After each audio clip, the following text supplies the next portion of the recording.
Hello guys, another one. Masipag tayo ngayon sa mga short videos.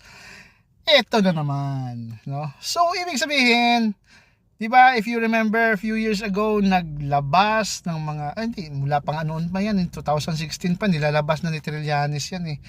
Yung mga korupsyon ni Digong tsaka ni Bongo, 'di ba? Yung sa frigate na deal, no? Yung sa kontsabahan nila sa construction firm ng kanyang tatay, si LTG, at ang kanyang half brother, no? Yung Alfredo. So parang lumalabas na ngayon. Tama na naman si Senator Trillanes, no? Tumama na siya dati doon sa ICC warrant kay Digong.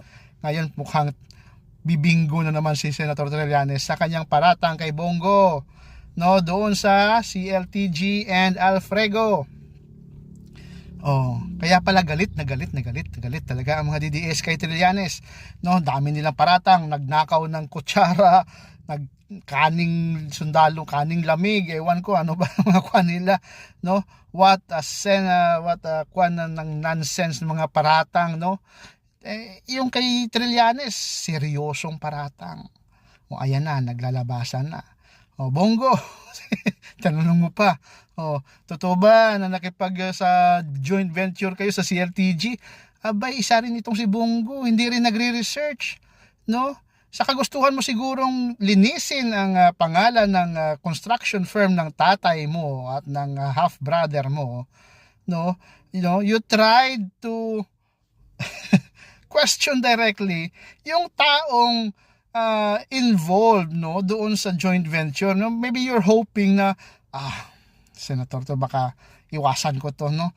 But you didn't expect the answer na ang sasagutin niya ay oo, 2017 nag-joint venture ang Diskaya na company, no, na mga Diskaya sa kumpanya ng tatay mo for special assistant ka ni presidente. Then yung tatay mo kumukuha ng contracts from the government, tapos sasabihin mo hindi mo alam. Alam mo ng conflict of interest ka agad yun. Diyos ko, ang tagal-tagal mo na sa politika, ang tagal-tagal mo nang nasa tabi ni Digong. I think you are thinking na you will be untouchable. Ayan na, naglalabasan na yung baho ninyo. Kaya mga DDS, punas-punas ng mga dumi ng mga alaga ninyo, mga amo ninyo, mga idol ninyo. Malingasaw na yung baho nila. Thank you.